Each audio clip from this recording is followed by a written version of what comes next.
Merci beaucoup. Je crois que pour commencer, je vais vous lire la déclaration franco-allemande du 12 décembre de cette année, qui avait un passage sur la situation entre la Géorgie et les territoires géorgiens d'Abkhazie et d'Ossétie du Sud.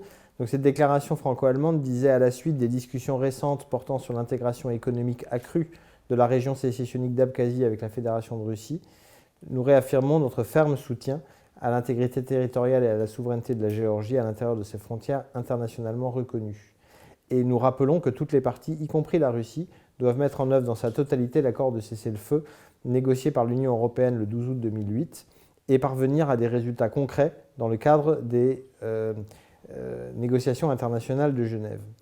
Alors, comme vous le savez, en plus de cette déclaration, tous les ans, nous soutenons la résolution géorgienne sur le retour des déplacés internes et des réfugiés dans leur lieu d'habitation. Alors, pour nous, l'expérience du retour à la paix, ou de la réconciliation, est très fortement marquée par cette expérience que nous avons vécue avec l'Allemagne. La création du traité de l'Élysée, la conclusion du traité de l'Élysée en 1963, la création de l'Office franco-allemand de la jeunesse était vraiment une des choses les plus importantes qui s'est produite dans l'après-guerre en France.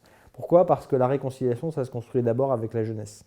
C'est dans l'éducation de la jeunesse qu'on peut sortir des logiques de haine ancestrale et entrer dans des logiques de tolérance, de compréhension de l'autre, d'acceptation de la différence. Et c'est très important parce qu'en plus, quand on forme les jeunes générations à ça, on se forme soi-même à ça. C'est vraiment un travail où on se nourrit ensemble en réalité. Notre expérience du retour à la paix est également marquée par l'expérience européenne, avec une approche très particulière de la construction européenne, la façon dont tous les pays d'Europe se sont mis ensemble dans l'après-guerre, à partir de 1952 en gros, ça a été vraiment par une approche par les petits pas, une approche par les coopérations concrètes. Et je crois que c'est très important d'avoir cette approche par les petits pas. Un jour, il faudra que la population abkhaze, notamment celle qui est restée sur le territoire de Soukoumi, soit convaincue de ce qu'une aspiration profonde à gérer ses propres affaires est bien comprise dans toute la Géorgie. Et que toute la Géorgie est prête à discuter de ça et qu'il est possible de satisfaire cette aspiration profonde à une gestion de leurs propres affaires dans un cadre constitutionnel géorgien, dans un cadre ouvert, moderne, démocratique, occidental, géorgien. Et que ça vaut mieux, ça vaut plus, c'est une forme plus réelle de maîtrise sur soi de ses propres affaires que l'est l'apparence de l'indépendance et la réalité d'une domination russe qui envisage encore de se renforcer. Et je crois que ce sera plus facile d'avoir cette discussion lorsque nous aurons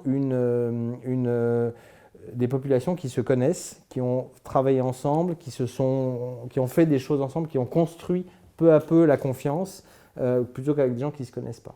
Et c'est pourquoi votre question sur la formule française de la paix, ou la paix en général, rejoint beaucoup la problématique que vous avez aussi évoquée, la problématique des contacts entre personnes, des contacts au long des lignes de frontières. Parce qu'on l'a bien vu en Europe, c'est vraiment sur les frontières, quand le conflit est entre deux pays, donc dans le cas géorgien sur les lignes de contact, que la réconciliation peut commencer à se faire.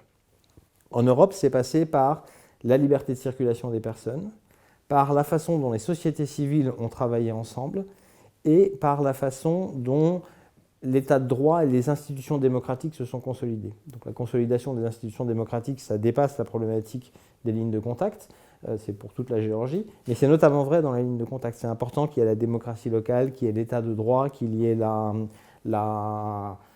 toutes ces formes de respect des droits, des voies de recours, des deux côtés. Parce que quand on fait connaissance avec l'autre partie en face, le fait de pouvoir la connaître, de pouvoir de travailler ensemble, d'avoir des contacts humains, économiques, c'est ça qui permet aux gens de se retrouver et de construire des choses ensemble. Parce qu'au fond, il va falloir convaincre les gens qui sont de l'autre côté des lignes de contact que la Géorgie, depuis 1992, a beaucoup changé. Et de même, il va falloir, de ce côté-ci des lignes de contact, découvrir un peu tout ce qui a changé de l'autre côté pour bien comprendre, bien savoir ce qui se passe. Parce que quand un jour le facteur russe disparaîtra de l'équation, il faudra quand même que cette réconciliation entre les gens se fasse. Et j'ajoute un dernier mot à ça, je pense que toute l'Union européenne sera prête à aider, la France évidemment, bien certainement, et en particulier la mission de surveillance de l'Union européenne, parce qu'elle a dans ses gènes de faciliter ses contacts, de faciliter la vie. On le voit, elle mène déjà un certain nombre d'opérations, mais elle pourrait faire encore davantage. Donc voilà un peu notre approche de la paix, française, européenne, et qui repose vraiment sur les contacts humains, les échanges entre personnes.